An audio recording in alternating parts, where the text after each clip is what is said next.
So we're going to be moving on, and today we're going to start off on an entirely new topic, convolutional neural networks. And that's what we're going to be covering this week. But let's quickly go back through what we have done so far.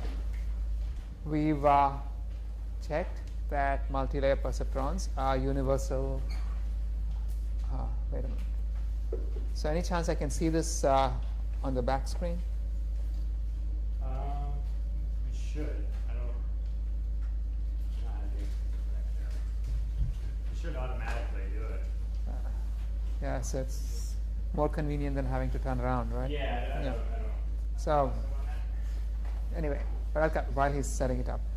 So we've checked that multi-layer perceptrons are universal function approximators for pretty much any kind of function. We've seen in the past several lectures that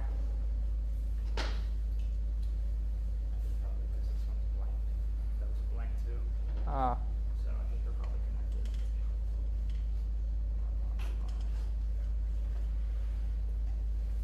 no, nothing there. Maybe that's just turned off.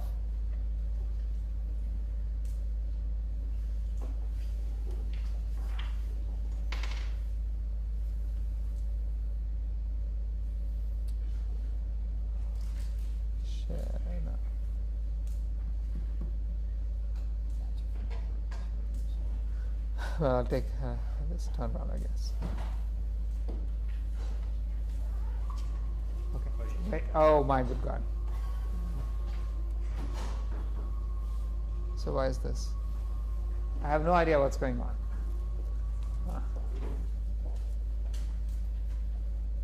I got the wrong screen up.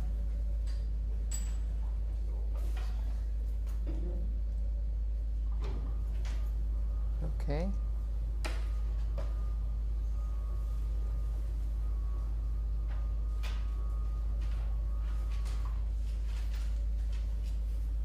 That predictor has not come back on. Yeah, I think it got shut down, so it's going to take a while for it to come back. Okay, well, it's coming back up. And as you can see on the blackboard, MLPs can be trained through backpropagation, but through gradient descent, where the gradients themselves can be computed using the backpropagation algorithm. This is what we've seen so far. The basic model we've seen so far has this structure. You have a simple multi-layer perceptron. You have a vector of input, a vector input, which is many input numbers. They go through several layers of perceptrons, and eventually you get one or more outputs. This has also been part of your homework, right? And very early on, we saw something of this kind, that when you actually train a network, you can compose a network to construct arbitrarily complex decision boundaries like this one here. And what we would, in this case, what we did when we wanted this complex multiple pentagon decision boundary was that we had one layer of perceptrons where every single perceptron captured one of the lines for one of the pentagons. Then you have the second layer which composed the two pentagons from the lines, and then finally we combined the lot. So what was happening here is that the lowest layer captured the most simple patterns, the lines. The next layer captured more complex patterns, which were the polygons, and the next layer captured the even more complex patterns, which were the combinations of polygons. So the neurons in a multi-layer perceptron build up complex patterns from simple patterns hierarchically. Each layer detects simple combinations of patterns detected by the simple combinations of patterns which have already been detected by the lower layers. And why do we need this simple structure, this hierarchical structure? Because the basic units themselves are very simple. They are typically just linear classifiers or thresholding units or some smooth variant of thresholding units. And so they are individually incapable of building very complex patterns. So we must compose more complex patterns by combining these guys. Now, also, quick recap, what do the individual neurons themselves capture? So here is the equation for a single perceptron. Again, I'm assuming a threshold function for convenience sake. So you have some real valued input. You are looking at a weighted combination of the real valued input to decide if the weighted combination exceeds a threshold or not. I can write this in vector form like so. I can say that the output is 1 if the inner product between the vector of weights and the input vector exceeds a threshold. And we also know that what exactly is an inner product between two vectors. This is an old thing from linear algebra way back when, which was that if I have two vectors x and I have x and y, the inner product was simply mod x mod y cos theta. This you remember, right? If I have any vector x, I have any vector y, they have an angle theta between the two. This is the standard definition of an inner product, right? So when I say that the perceptron fires if the inner product between the two vectors, the weight vector and the input vector, exceeds a threshold, what I'm really saying is that if this term is greater than or equal to t, which is my threshold, or alternately if cos theta is greater than or equal to t over mod x mod y. And here's a really shocking fact.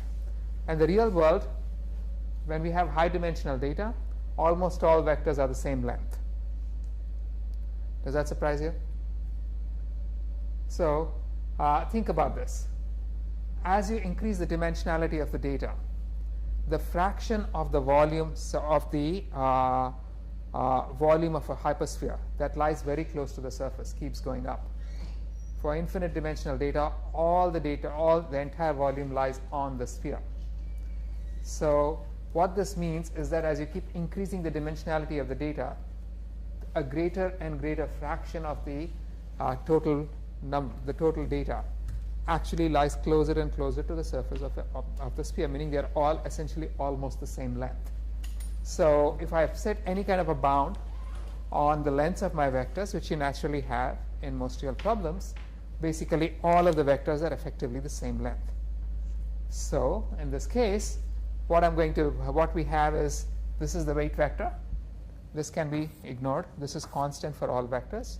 You're basically saying the perceptron fires if cos theta is greater than a threshold, or alternately if theta is less than or equal to cos inverse t over mod x mod w mod y, right? So in geometric terms, the weight vector is pointing in some direction. Every input vector is going to be pointing in some direction. And if the angle between the input vector and the weight vector goes below a threshold, the perceptron is going to fire, otherwise it doesn't. So what does this really mean? It means that perceptron wants the inputs to look like the weights. So the perceptron really is a correlation filter. So if you were trying to recognize digits, for example, on these old LED figures, if you wanted to recognize the digit 2 using a single perceptron, you would expect the weights of the perceptron to form the shape of a 2. And what you're really computing is the correlation between the input and the pattern given by the weights. And if this correlation exceeds a threshold, the perceptron is going to fire. Otherwise, it's not going to fire, right? So now, this is for a single perceptron. As you begin composing things more and more complex classifiers, say you're trying to build a classifier which must decide if the input is a digit or not, and you get one of these old LED patterns as your input, then what you would expect to see is you would expect to find the lowest, using the first first interpretation that we saw with the polygons, that the lowest layers are feature detectors. They're just detecting the basic structures on top of which you're composing rules. One way to think of it is saying that the lowest layer of perceptrons is actually going to find the individual components of what could be digits or what could not, or what can clearly not be digits. So you might find, for example, that the lowest layer perceptrons find all of these little vertical and horizontal lines, and the rest of the network is just a Boolean function over these feature detectors. If these features occur in certain patterns, you're going to get a 1, otherwise not.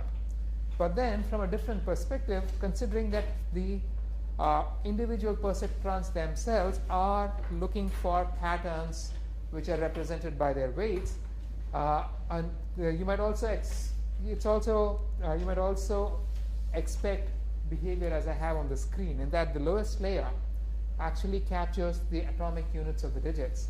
The next layer will recognize individual digits, and then finally we're going to see if any of these digits have occurred or not.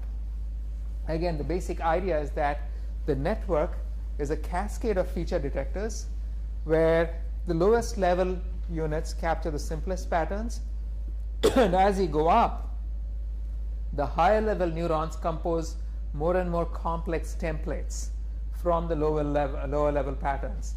And what you're really looking for is to determine if the input matches any of the templates that these perceptrons are capable of detecting on the input, right? So that was just an introduction to what we're going to go over next. But the story so far, again, to recap, MLPs are Boolean machines. Perceptrons are correlation filters. This is what we just saw. And layers in an MLP are detectors of increasingly complex patterns. This is the key. This is a key insight that we will use.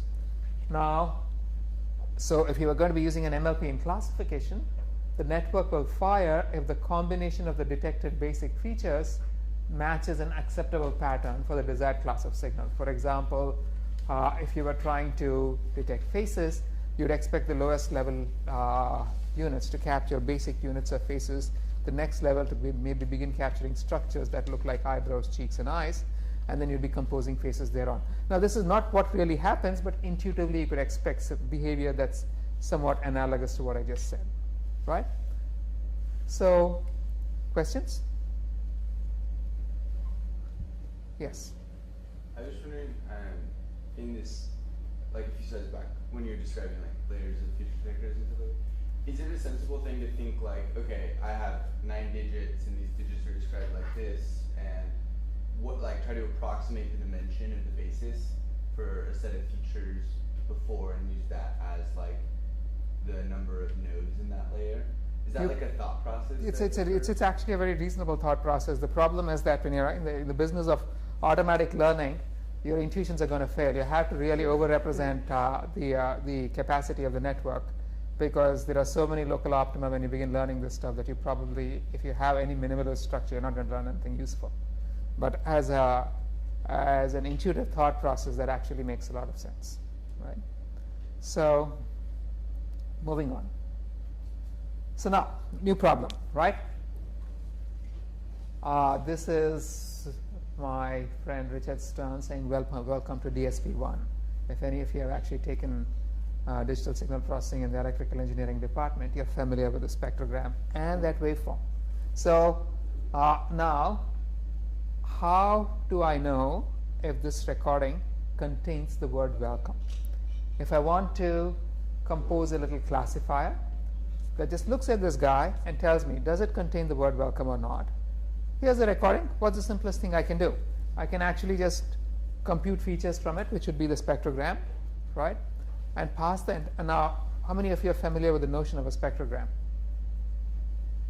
For those of you who aren't, the spectrogram is a two-dimensional characterization of audio signals, where the horizontal, you've used this in your homework, by the way, right? So the horizontal axis is time, the vertical axis is frequency, and it tells you exactly how much energy is present in each frequency at each instant of time. So it actually converts the signal into a picture.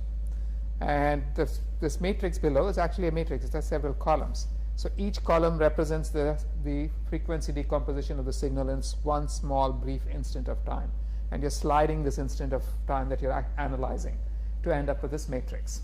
So what you would do if you wanted to recognize if this particular recording had the word welcome, the obvious thing to do is, okay, I have the recording, I can just stick an MLP on it.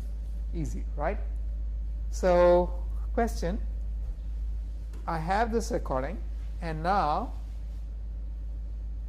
I have this network set up which can recognize that the first recording has the word welcome, Now the second recording, the second picture is the same recording slid sideways. So now the word welcome has occurred at a different point.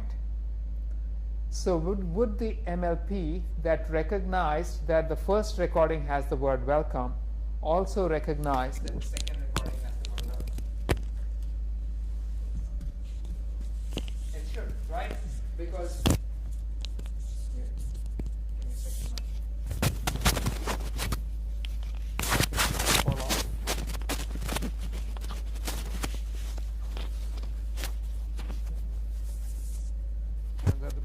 Uh-oh. Doesn't matter.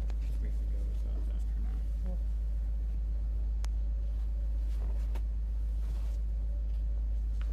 So why would such an MLP not recognize? Why would an MLP that recognizes welcome in the first recording not do so for the second one?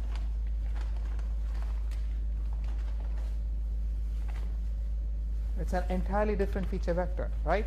So if I think of this as feature vectors, let's say I arrange all of those numbers as a vector, and then I'm going to get some vector of this kind, right?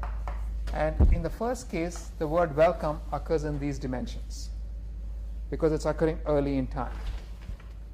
If I just took all of the columns of the matrix and arranged them out as one extended vector, when the word welcome occurs in the initial portion of the recording, it's going to be seen in this portion of the vector, in the extended vector. And the second case, the word welcome occurs in a later portion of the recording. It's going to be seen in a completely different set of components of the vector. The two are not the same. The two are completely different, right? Look, your name tags. I need your name tags, guys. I don't know who you are, right? So, you mind putting your name tag on? Yes. Do you have your name tags? The lady over the back. So everybody who comes to class has one of those things. Okay, so I know who you are. Okay. So you're looking puzzled. Did that not make sense, what I just said? Well, they're too puzzled to even ask. Okay. Anyway, does this make sense? That something that recognizes the word welcome in the first case is not going to do so in the second one. Get your name tags out, guys. I need to address you, right?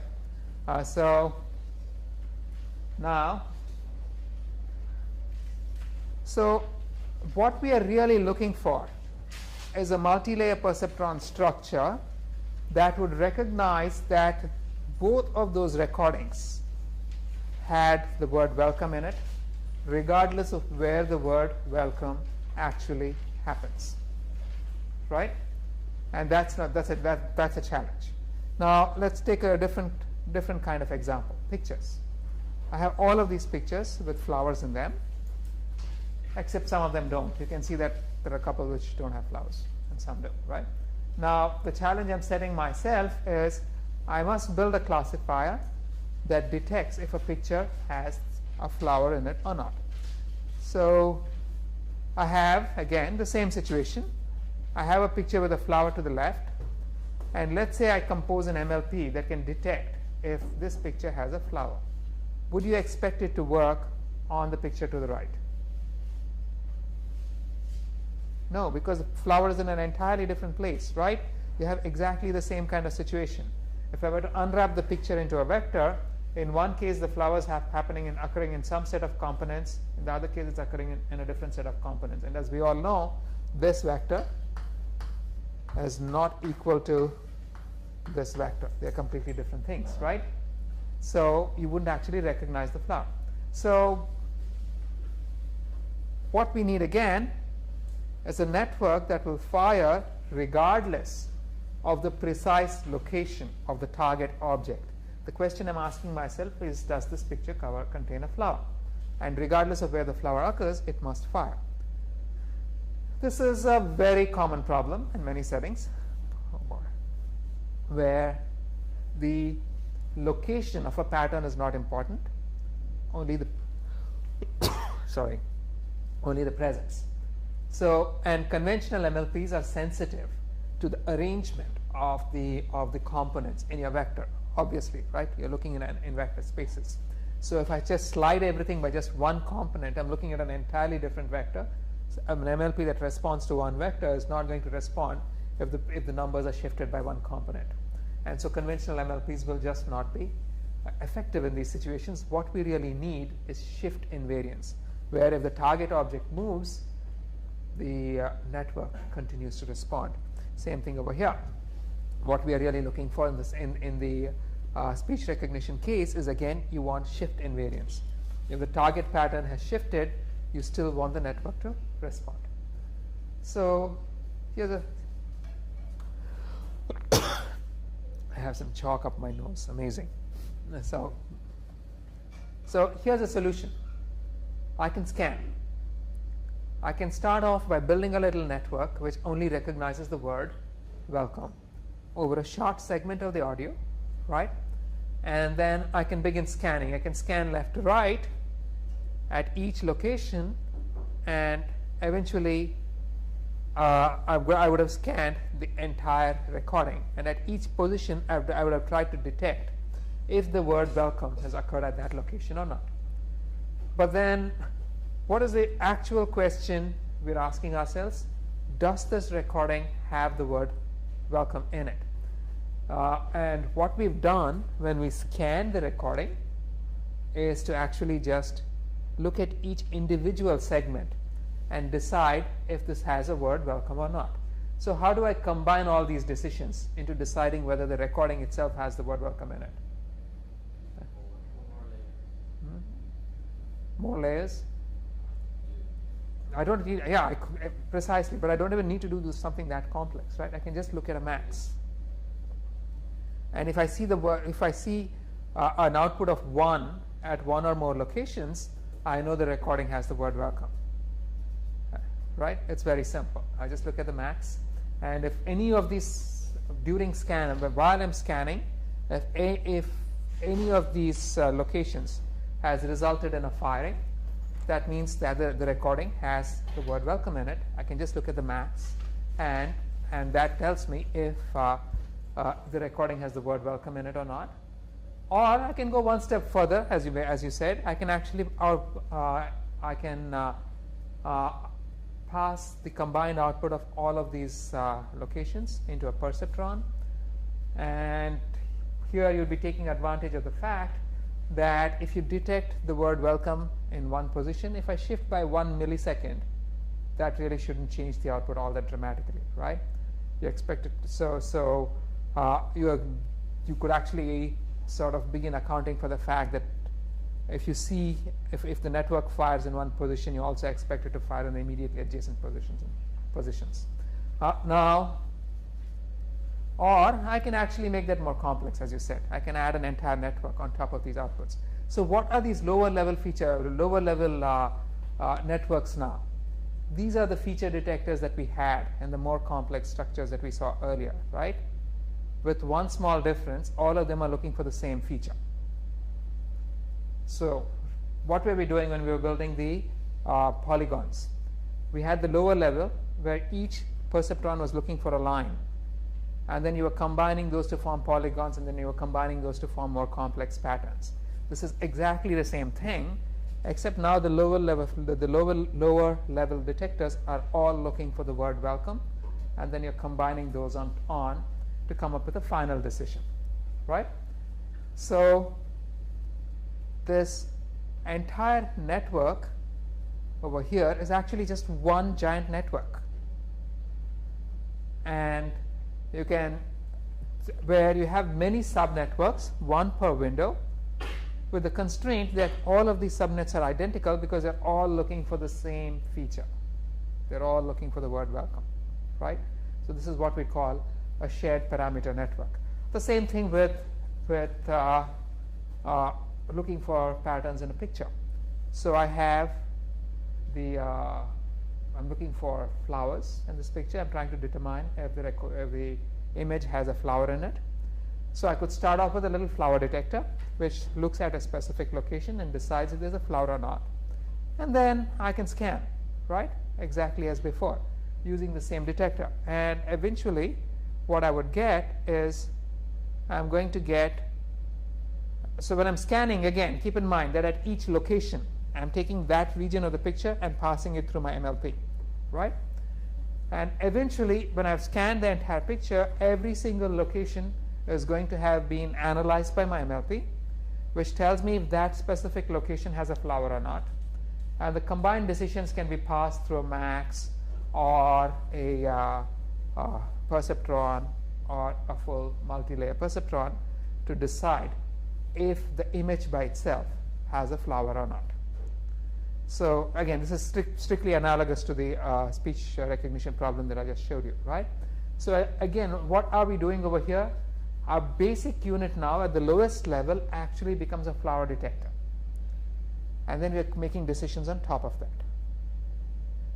So the act of scanning has become the same as analyzing the entire picture with many copies of the same basic network, because at every location, every one of those subnets is basically identical, right? The whole thing is one giant network, which is composed of many subnets, one per window, with the restriction that all of these subnets are identical in structure because they're looking for the same basic feature.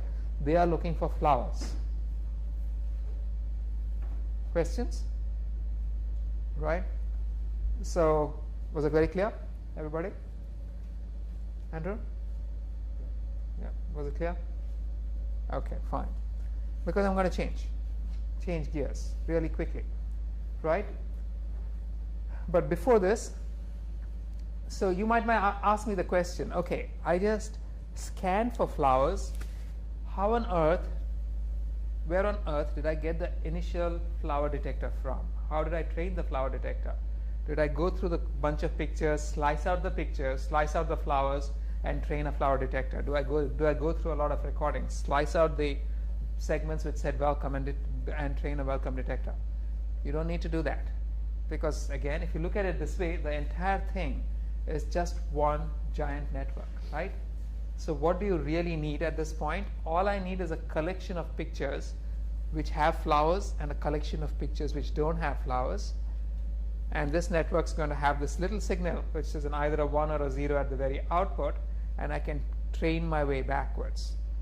But when I train my way back, and in the process I can train all of these individual detectors as well. But then when training these individual detectors, you have to make one additional take a consideration on top of your standard backpropagation, which is that every one of these subnets is identical. Because when you're scanning for a flower, you're using the same flower detector to scan the entire image. Or when you're scanning for the word welcome, you're using the same welcome detector to scan the entire recording, right? So the only extra aspect that you have to consider that these are shared parameter networks. All of the lower level subnets are identical. They're all searching for the same pattern, which means that during backpropagation, when I'm using gradient descent to train this network, if I update the parameters of the lowest subnet, I must simultaneously have to update the parameters of all of the subnets in that layer, right? Because they all have the same parameters. So how exactly would we train shared parameter networks? This is a standard problem. Let's say I'm just taking a step back. I'm speaking of it in more generic terms. Let's say I have an MLP of this kind, and I have decided that these two edges will have the same weight. I've just arbitrarily decided this. Then if I do this, basically we are saying that let me call this Wij(k) and this is Wlmn. I'm setting both of them to have the same value Ws. So it's a set of weights which are all identical, which means that if I change the value of one weight, the value of the other weight is also going to change identically. If I perturb this guy, this also gets perturbed. So when you're performing gradient descent, the question you ask yourself always is, how much will the output change if I perturb this particular parameter a little bit? You can't individually perturb one weight. You're going to be perturbing the entire set that has the shared weight. You're going to be perturbing Ws, not the individual weights.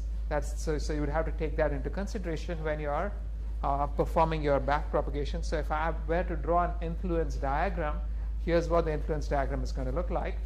you have WS, which is the shared value for all of these weights. If I modify WS, it's going to modify each of the individual weights. Each of those individual weights in turn is going to influence the output and thereby the divergence. So if I compute the derivative of the divergence with respect to the shared weight for both of these guys, the derivative of the divergence with respect to WS has to take into account both of these dependencies, right? Both of these chains of influence. So it's going to, the first one is going to be the derivative of the divergence with respect to Wij(k) times the derivative of Wij(k) with respect to Ws. The second one is the derivative of the divergence with respect to WLMN times the derivative of WLMN with respect to Ws. So you have these two individual derivatives which must both be added for me to get the derivative of the divergence with respect to any individual with respect to the shared weight. Make sense? Right? So now if I go back over here to my pattern problem, we had all of these subnets and they were all identical. So when I say all of these subnets are identical, what am I saying? What do I really mean? I have complete sets of weights which are constrained to have the same value. So for example, all of the red lines share the same common weight. All of the green lines share the same common weight. All of the blue lines share the same common weight. So here you have a situation where I have several weights, all of which are required to be the same. So when I want to compute the derivative of the divergence with respect to that weight, I'm going to have to add over all of those the derivatives with respect to all of those individual edges. Meaning if I want to compute the derivative of the divergence with respect to the red weight, I'm going to have to compute the derivative of the divergence with respect to each of those edges and add them up in order to compute the derivative term that I will use in backdrop in gradient descent, right? So here's the standard gradient descent training of networks. You have defined an error as we saw. I've forgotten the division term over there. But you would initialize all of your weights, you compute the derivatives for every weight, for every layer, just update your weight standard. This is your standard gradient descent. But if you have shared parameters, then what you would have to do is for every set, you have entire sets of weights which are constrained to have the same value. So over every set, you would compute the derivative of the error with respect to the combined with respect to the shared parameter value, and then you can update the shared parameter value, and every weight in that set is going to simply inherit the updated weight. You're going to be computing this doing this for the entire set. And how exactly would you be computing the derivative for of the error with respect to the shared parameter for the set? You're just going to go over every entry in the set, compute the derivative with respect to that entry, and add them up, as we just saw through the influence diagram, right? So this makes sense to everyone? We're just sort of going over the basics of shared parameter training. So, and this derivative, of course, is going to be trained using backdrop. So, questions? So here's the story so far. Position invariant pattern classification can be performed using 1D scanning for sound, 2D scanning for images, 3D scanning for other kinds of data, and so on. Scanning is equivalent to composing a large network with repeating subnets, with many identical subnets. And so learning and scan networks, for learning and scan networks, backpropagation rules must be modified to combine gradients from parameters that share the same value.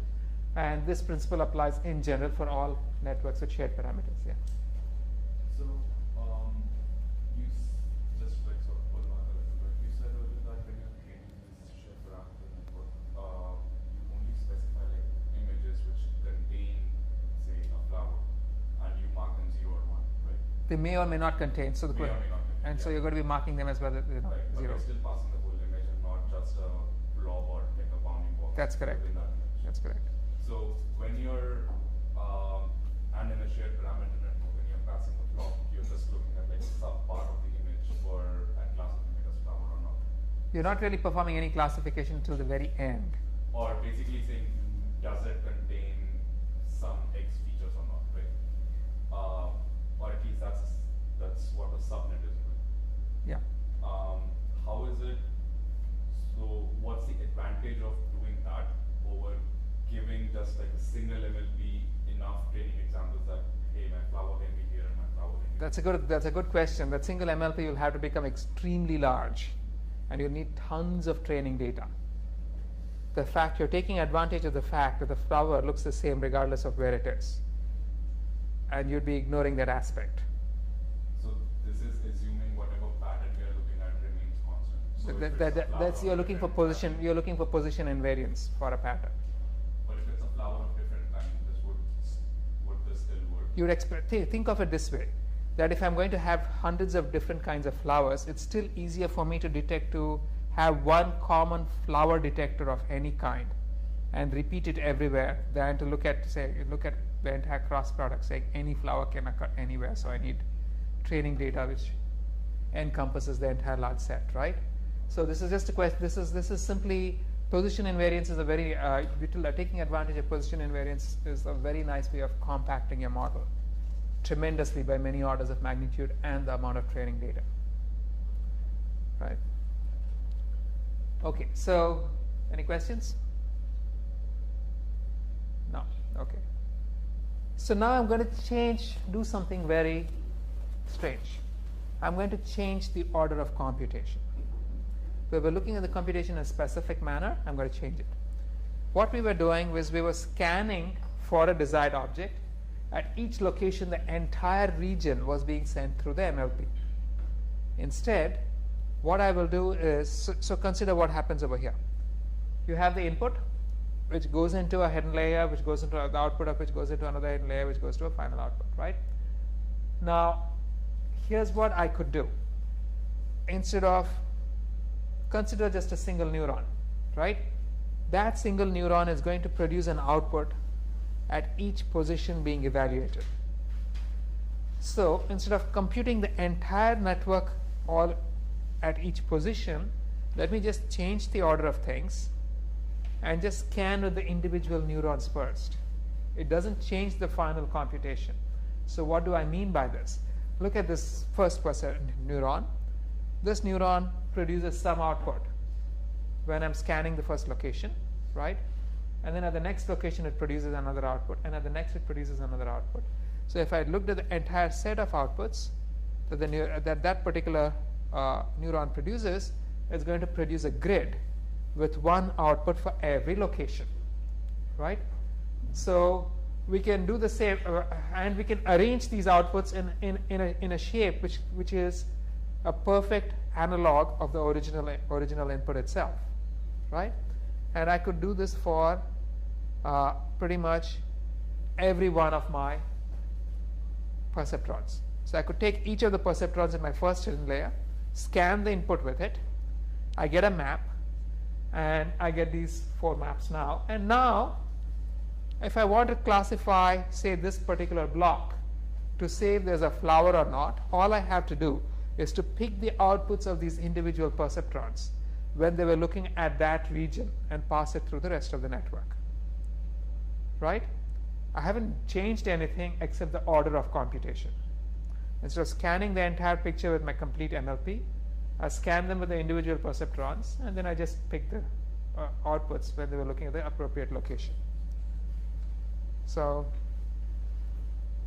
you look puzzled? Do you get this? Yeah. So if you have any questions, ask me, because I'm just going to, So you then repeat the next layer? I can do the same thing for the next layer and the next layer and the next layer, right? So, well, what? Missing something? So exactly what is not clear?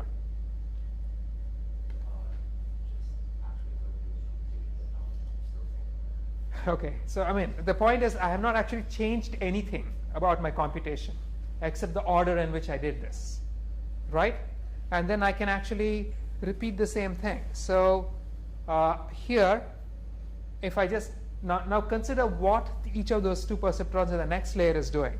the perceptron in the next layer is looking at the output of the first perceptron when it was looking at the top left corner, the output of the second perceptron when it was looking at the top left corner, and so on. The outputs of each of the perceptrons in the first hidden layer, combining those and producing an output, right? So if I look at this red dot to the top right, that red dot is the output of the first perceptron in the second hidden layer when you're analyzing the top left block, right? Similarly, the second dot to the right is the output of the second perceptron in the second hidden layer when you're analyzing the top left block.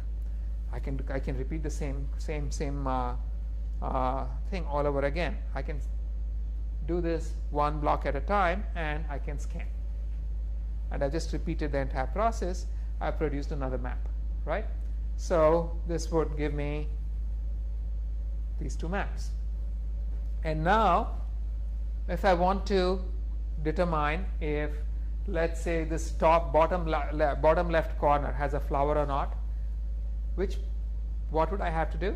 I just have to pick up the outputs of the second layer perceptrons when they were looking at that specific location, right? So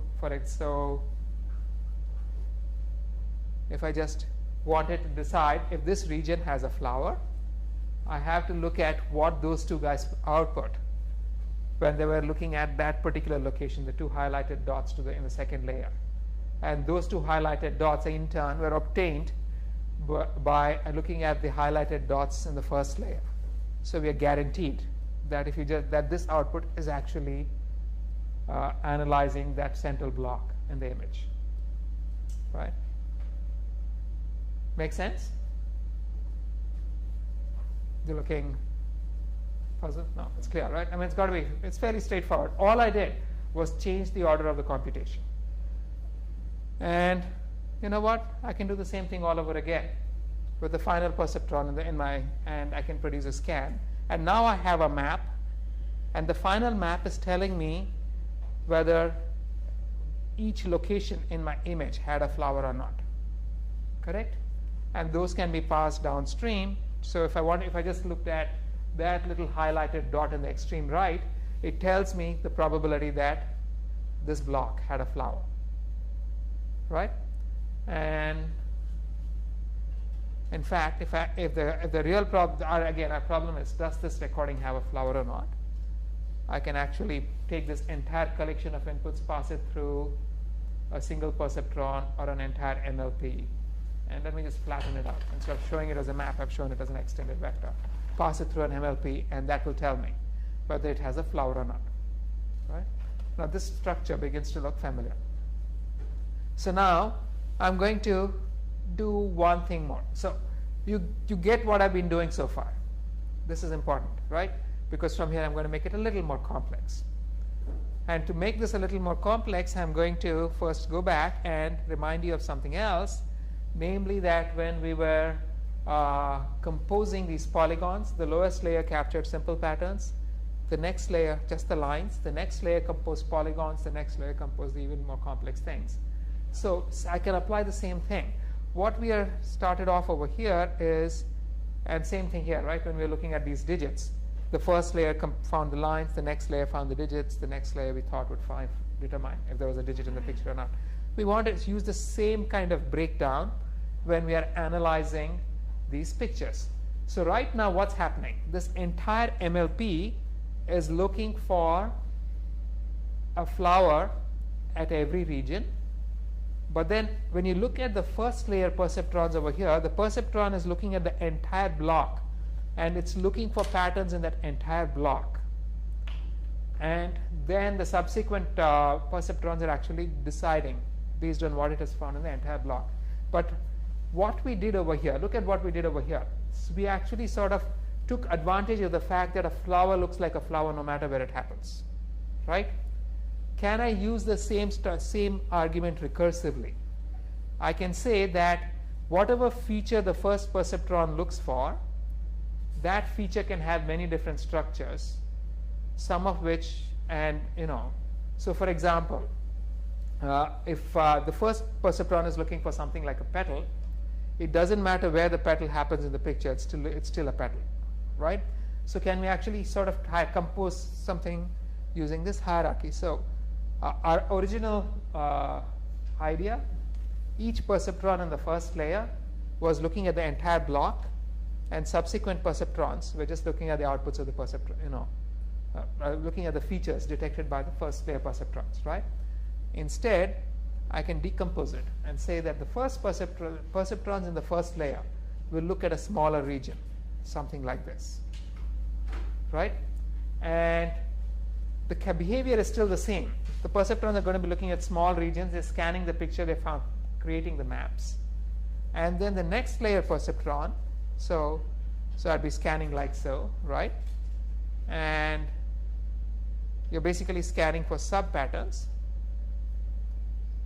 And now the next layer perceptron can actually look at a block of outputs for the perceptrons in the first layer. And when it does that, it's going to be looking at the bigger rectangle, the bigger square. Make sense? Right? Because the first guys were looking at small regions. They are looking for features in these small regions, and the next guy is actually looking at entire block, little blocks that the first layer looked at. And so effectively the next guy is actually looking at the bigger block. And in this process, you can actually learn behaviors such as these. That so the second layer perceptron can learn something like this: that if the first layer perceptrons fire in this specific manner, the first guy fires in the top left position, the second guy fires in the second position to the top, the third guy fires in the center of the block, and the fourth guy fires to the top bottom right, then this perceptron must fire, right? So you can actually detect more complex patterns of this kind, and over the sub patterns found by the first layer perceptrons. So all I've done over here is sort of compose this whole thing. I've decomposed this bigger block into a hierarchy of 2 layers, just like we did for the pentagons, right? So instead of trying to say that the first level perceptrons must detect flower-sized patterns, we are looking for sub-patterns. Can you shut your laptop, please? Right. So, and in spite of this, what is happening is that we've still only got a shared parameter network. Nothing changed as far as the basic concept is concerned. It's still a shared parameter network, except that the sharing of parameters is a little more complex. So, for instance, although I have my MLP itself has this structure, it has 3 perceptrons in the first layer. Within the first block, the first perceptron is producing 9 outputs, right? So the effective structure is like having 9 copies of this guy, all of them with the same weight. So also there are 9 copies of the second guy, all of them with the same weights. There are 9 copies of the third guy, all of them with the same weights. And then the rest of the structure is as before. So it's still a shared parameter network, right? And then the rest of the network looks like so. But then I can recurse this logic. Instead of looking at, I can say that this level, the first level perceptrons look at something really small. The next level looks at little groups over the first level, right? And then the next guy looks over, so each of the outputs of the next level perceptrons is actually looking at a sub portion of the block. And then the next guy looks at groups of outputs from the second level. But effectively, when you trace your way backward, it's that final yellow dot is still looking over the entire block in the input. So this is actually building the pattern over 3 layers, but the whole thing is still using the same logic, just a shared parameter network. I have tried to sort of illustrate it, what parameters are shared using colors. It's not sure it's actually coming across.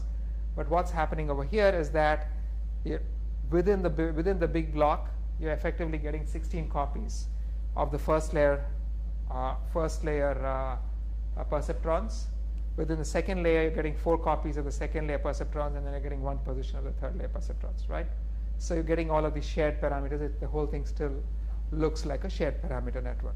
So what happens here is that instead of trying to detect flower-sized patterns using the perceptrons in the very first layer, you're distributing the patterns over many layers of the network.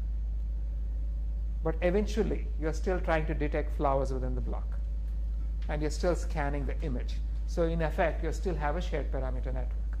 Now, what is the benefit of distributing things in this manner? Why would you want to actually smear the patterns that you're searching for over many layers, instead of trying to detect features in the first layer and just building on top of those over the subsequent layers? It turns out that a distribution of patterns actually forces localized patterns in lower layers, but then you get a much smaller number of parameters. It's always, all of these tricks have to do with the number of parameters that you actually need and the amount of data that you need to train these models. To go back to your question, if I just took all kinds of flowers and I trained one MLP, I'm going to need many, many more patterns, many, many more parameters, and a lot more data. So the whole thing keeps recursing backwards. So consider, for example, what happens in just one block, right? So if they're all scanned, say it's a K cross K block, and then I have N1 neurons in the first layer, N2 in the second layer. So if I use the basic structure where the entire block is analyzed by a single perceptron, then I'm going to have K squared parameters for each of the perceptrons in the first layer. So I have K squared N1. And then the subsequent one has N1 inputs, but there are N2 of these perceptrons. So I have N1 times N2 parameters. The plus one is just the bias. And so anytime I have 2 layers with N perceptrons in this layer and M perceptrons in this layer, I'm going to have N times M parameters to compute subsequently, right?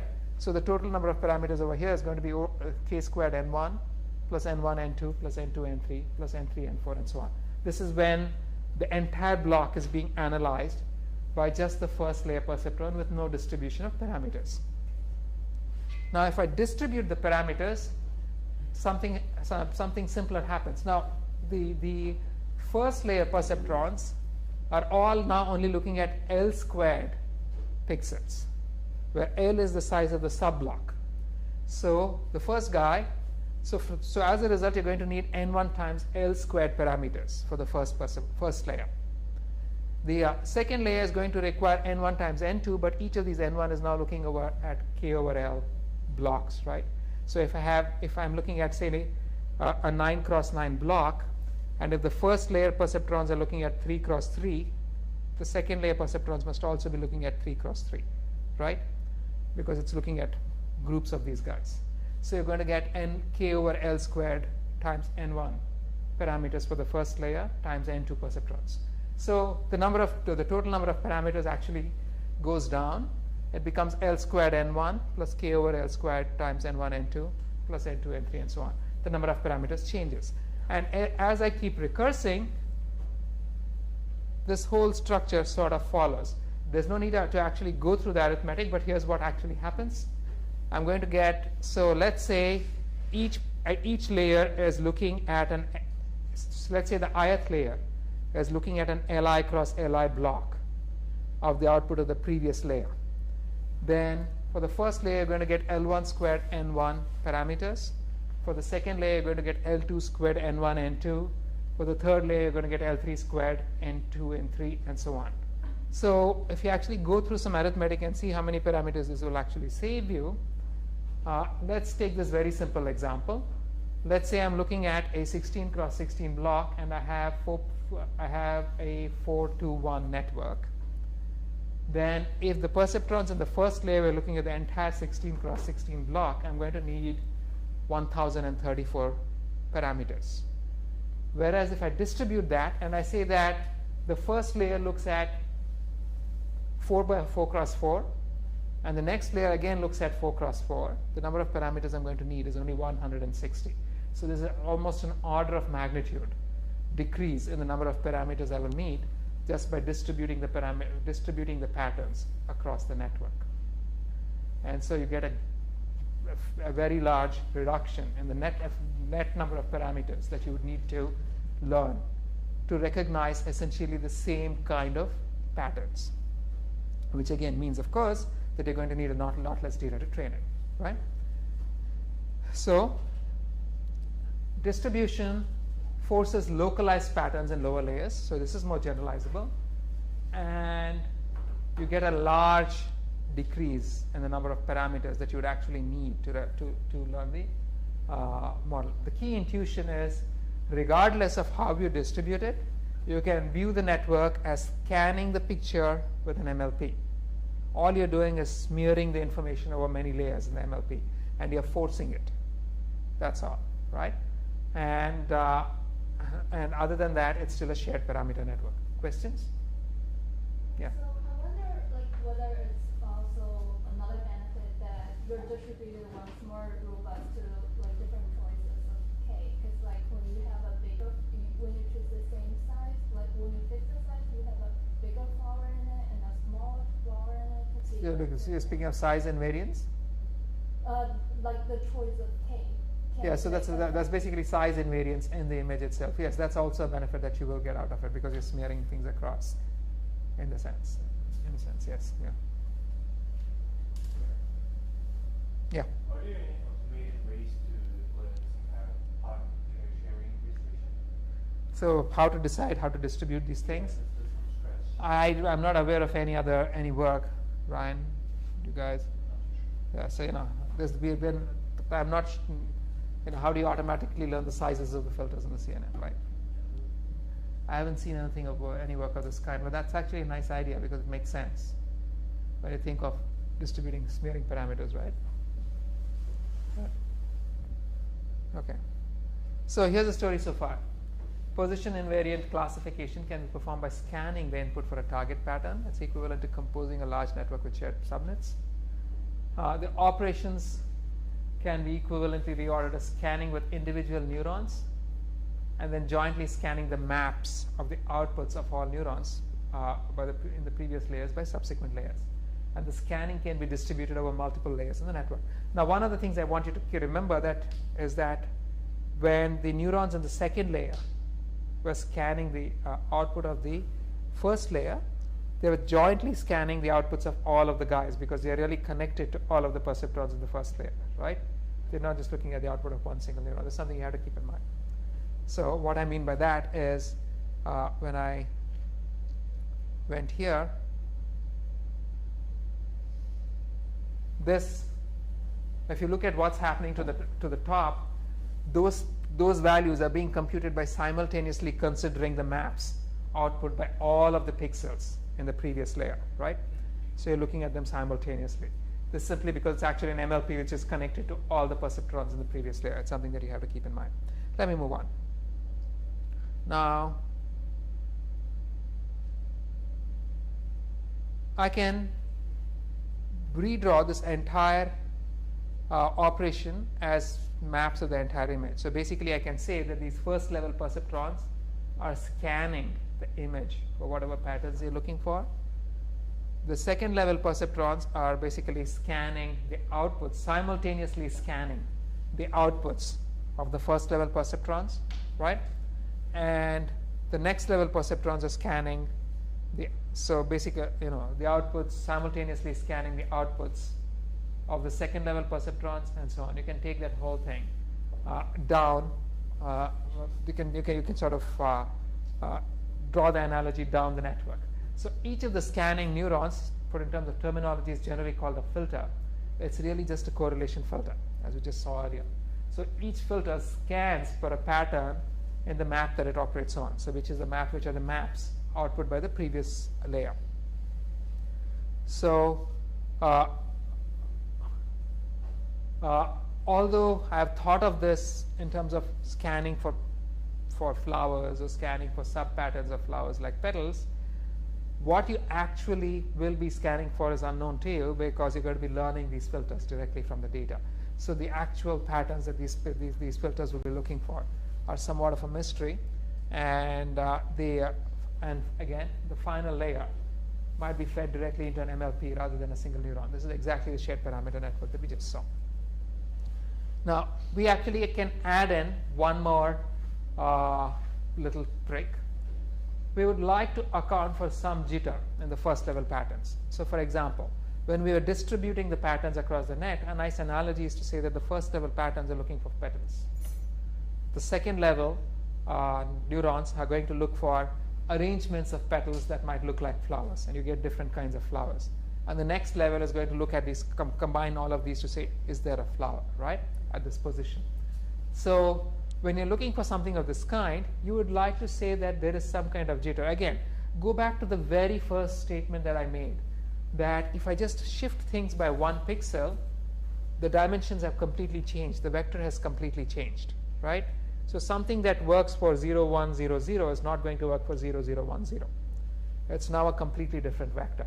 Whereas what I would like to say is that I would like the second level perceptron to detect a flower even if the petals are slightly off in the first layer, right? So small changes in position should not cause my network to fail catastrophically. So you would like some jitter invariance and this sort of thing. So a standard trick for introducing jitter invariance is to say that if things have moved by just one pixel or 1 or 2 pixels, you must still output the same value. So the way you do it is that when you scan, you look at little regions of the scan output by the first layer, and over that region you pick the largest value and just output that. This is exactly, this is going back and doing exactly what we did over the entire image, right? When we said, does this picture contain a flower? We took all of those outputs and we said we can just look at a max, and that determines if there's a flower or not. So this is actually taking that analogy all the way back to the lowest level patterns and say I can look at small regions and say that if the pattern is detected anywhere within the small region, I'm going to say the pattern is present. And so you account for jitter invariance, some position invariance even within the smaller regions. So a standard trick over here is to look at, instead of just copying the value directly over, you look at a small region around it and copy the largest value over. You take the maximum value. And so this is what is called max filtering or max pooling. What do I mean by max? So let's say those 4 outputs are 1, 1, 5, and 6. You just copy the value 6 over. You take the largest value over to the next position. Now, the max operation is really just another neuron. If you think about it, max is also just a neuron, right? We said that every single operation can be represented using a perceptron, and perceptrons are capable of computing a max. So instead of applying an activation to the weighted sum of inputs, each neuron now just computes the maximum over all inputs and passes it on. So as far as we are concerned, we have just taken the first level neurons and then added a second layer, but the second layer, instead of being a more generic perceptron, is a max perceptron. It only computes a max. So this max perceptron would be kind of scanning like so. So for the first position, you'll be looking at those first 4. For the next position, you'll be looking at the next 4 as shown in the image, computing the max over it, and so on. So here's the max operation as you would see it. So let's say for the first position, you look over those 4, you get some 6.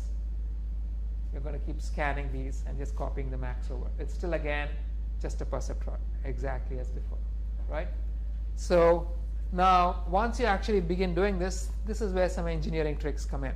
There's no reason for me to be scanning the input 1 pixel at a time.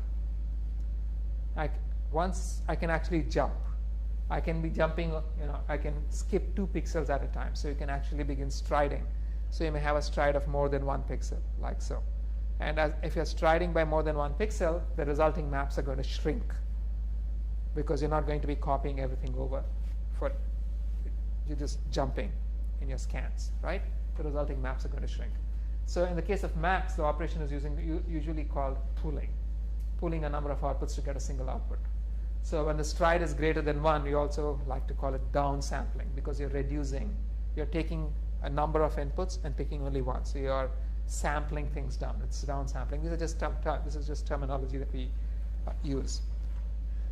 And the way we, so in this figure, that the way I did it, the adjacent max operators didn't overlap. The stride was the size of the max filter itself. None of this is required. The entire point is that all of these scans, it's a basic idea. You're scanning. When you're scanning, you can shift one position at a time, or you can shift more than one position at a time. And this is regardless of whether you're scanning with individual perceptrons or whether you're scanning with a max operation. They're all the same. So in all of the illustrations that I've shown, I've shown either sliding by one position or sliding by entire blocks. But you have intermediate options too, right? So anyway, jumping to the chase, here's the overall structure that you're going to find. Typically, you'd have a first layer, which is going to compute some maps. Then you have the next layer, which is going to compute some max over these maps. Then the subsequent layer is going to work on these max pooled maps, and so on. So this is just these are just the engineering solutions. And this entire structure over here is what we will call a convolutional neural network. So scanning is, if you're a signal processing person, the act of convolving. It's convolution because you're taking a bunch of inputs, you're computing a weighted output, weighted combination, and you're scanning. The weighted combination keeps scanning. That's your standard convolution operation and signal processing. So you have convolutional layers. And so you have the entire scanning operation is a convolution. The max operation is called a pooling. This is just terminology to be sure. All of these are essentially different perceptron level operators as far as we are concerned. And so you can have in the oldest designs of these networks, the very first layer would comprise some scanning with pixels, with a perceptron. Then the output of the perceptron would be scanned using a max operator to allow for jitter invariance. Then the outputs of those guys would be scanned again with a convolution. Then the outputs of those guys would be scanned with a max operator. But there's no rigid, hard and fast rule which says that this is the order in which the operations must happen. They can happen in pretty much any odd order. So we'll go back over all of these in the next class. The point was, I was just sort of trying to introduce the intuition behind where this entire scanning-based structure came from. And this is what we will call a convolutional neural network. It's a convolutional neural network because the basic operation is convolving. But what is a convolutional neural network really? The convolutional neural network is just a standard MLP scanning an input in order to affect position invariance and shift invariance. And when I'm actually scanning it, if I change the order in which the computations are being performed, instead of saying I'm going to take the entire MLP and scan the input, I can actually look at it as scanning with the individual components of the MLP and then composing things on top of that. So if you just change the order of operations in the standard model of scanning an input with an MLP, the resulting model is what is traditionally called a convolutional neural network.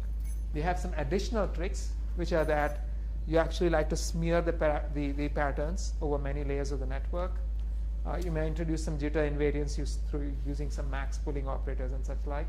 But all of these are just basic add-ons over the most basic concept, which is that when you want the network to fire, regardless of the location of the input, you want to scan.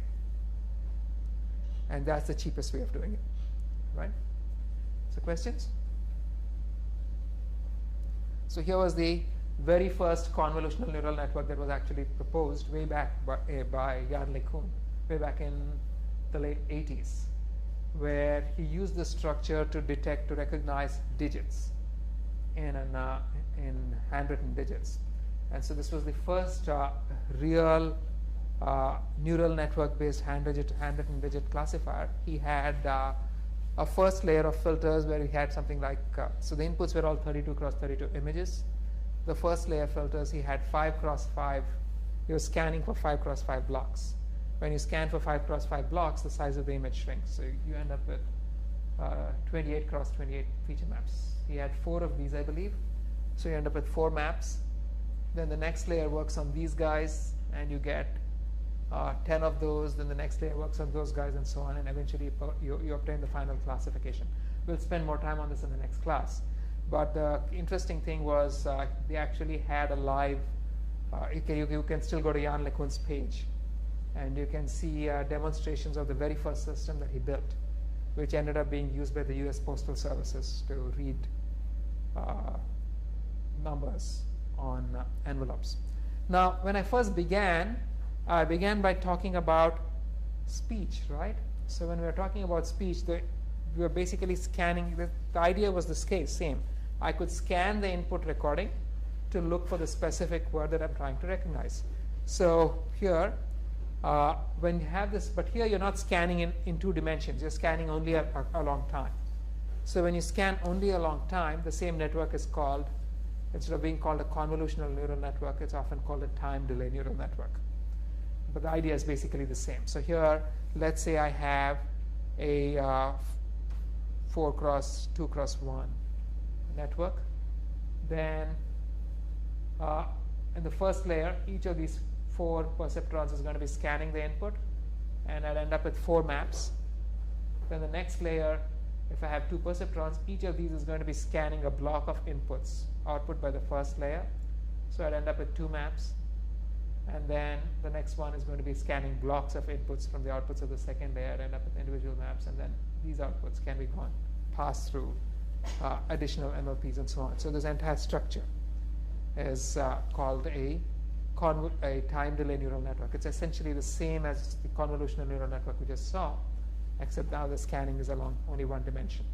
And this is going to pop up in homework 2, which is going to be due to you very quickly. So this class and the next class are all we're going to spend on convolutional networks. So make sure to understand what's going on. We will have, when is the recitation on the topic? The week after this. So make sure to attend. If you have any questions, yes. So with this change of operations, does that change how we have to train them? Or we train them the same? Nothing changes, right? So the change of operations, we'll look at how the arithmetic works out in the next class. It just means that you're going to be, the basic operation mechanism is still backpropagation. Absolutely nothing changes. Yes. All that changes is the order in which you perform your summations and operations when you compute the derivatives or when you're processing things forward. It doesn't really matter whether you scan with the individual perceptrons and then combine the outputs, or whether you scan with the network. The net result is just the same, right?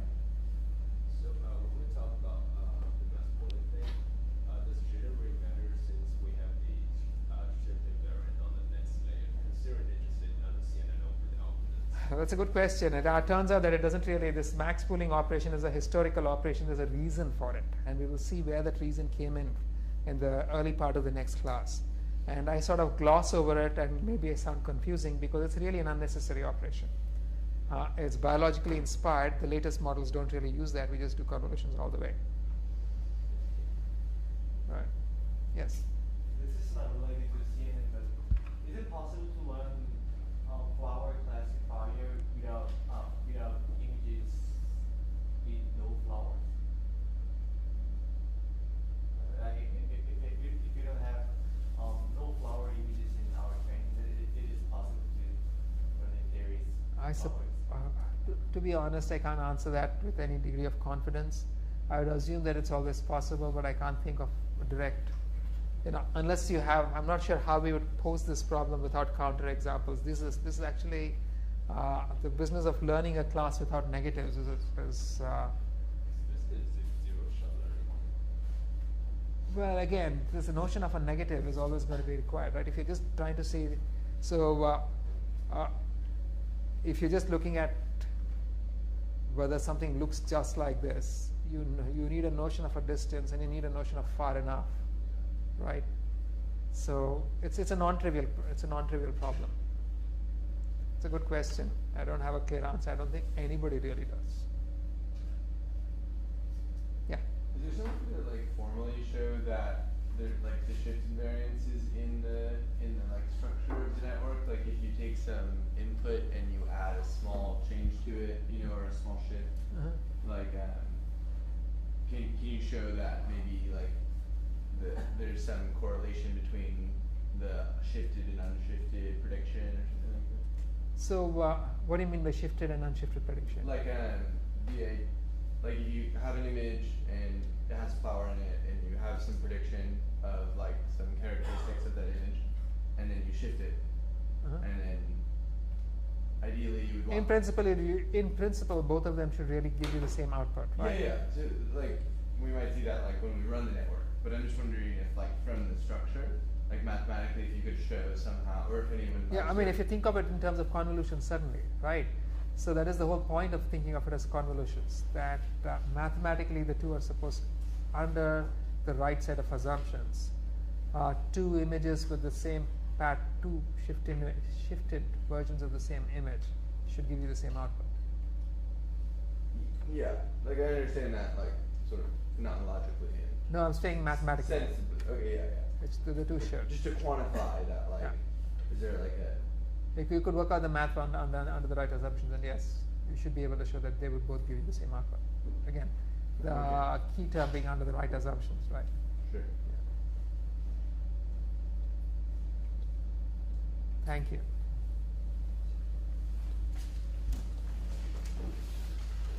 Anything with the other?